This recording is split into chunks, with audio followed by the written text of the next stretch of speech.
میں تو مارو پارو ہوں، باتیں اچھی کرتا ہوں، مارو پارو۔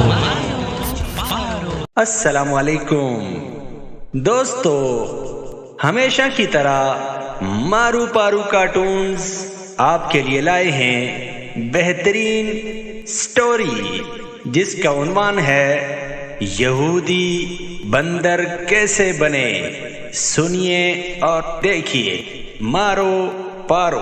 جیسے کہ اسلام میں جمعہ عزت والا ہے، عیسائیوں کے لیے اتوار اور ہندوؤں کے لیے منگل، اسی طرح یہودیوں کے لیے ہفتے کا دن محترم تھا، مگر فرق اتنا ہے کہ اسلام میں صرف ان لوگوں پر جن پر جمعہ کی نماز فرض ہے، جمعہ کی پہلی اذان سے ختم نماز تک وہ دنیاوی کاروبار کرنا حرام ہے جو نماز میں دخل انداز ہو۔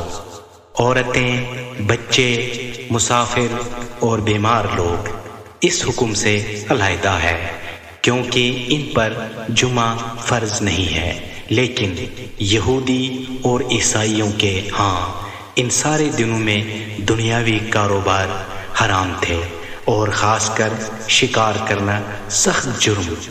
موسیٰ علیہ السلام کے بعد یہ واقعہ پیش آیا کہ بنی اسرائیل کی ایک جماعت بحر کلزم کے کنارے شہر ایلیا میں رہتی تھی جو مدینہ منورہ اور شام کے درمیان ہے۔ یہ لوگ مچھلی کے بہت شوقین تھے۔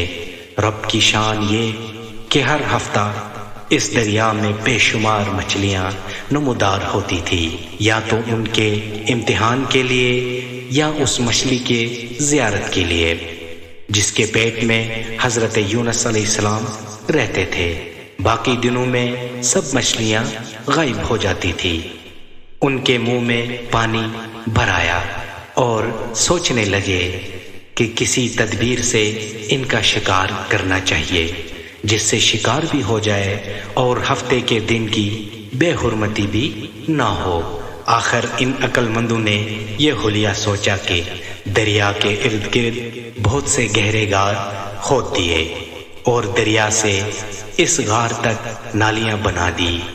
جمعہ کی شام کو ان نالیوں کا منہ کھول دیتے تھے کہ پانی کے ساتھ مچھلیاں ان گھڑوں میں آ جائیں، اور اتوار کے دن ان گھڑوں سے پکڑ لیتے تھے اور کہتے تھے کہ ہم ہفتے کو شکار نہیں کرتے۔ انہوں نے وہ مچھلیاں خوب کھائی اور فروخت کی جس سے یہ بڑے مالدار ہو گئے۔ 40 یا 70 سال تک ان کا یہ عمل رہا۔ یہ لوگ کل 70,000 تھے۔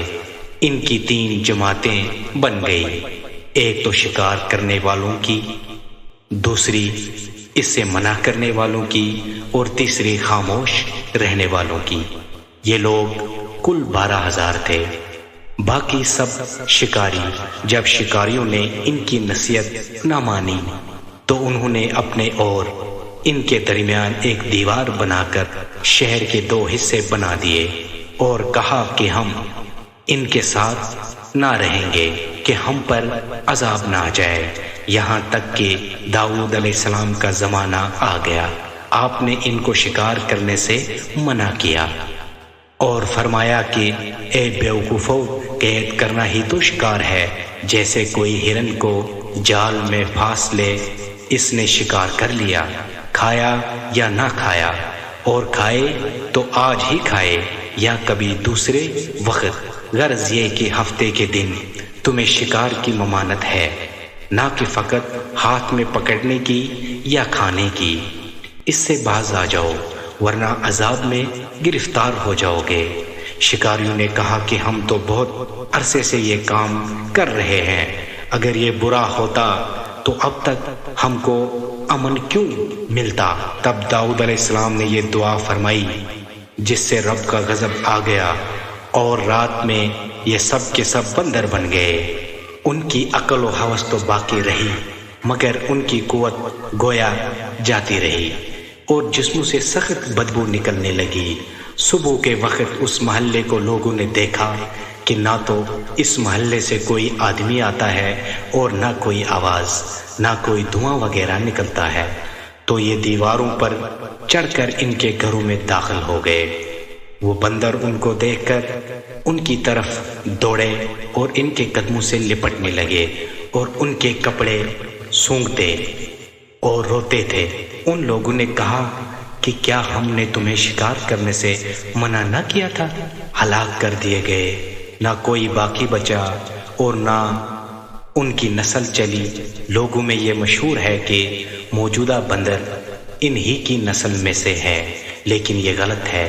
ان سے پہلے بھی بندر تھے اور یہ موجودہ بندر ان سے پہلے بندروں کی اولاد میں سے ہی ہے، کیونکہ صحیح روایت میں ہے کوئی مسخ شدہ قوم 3 دن سے زیادہ نہیں جیتی، نہ کھاتی ہے، نہ پیتی ہے اور نہ ہی اس کی نسل چلتی ہے۔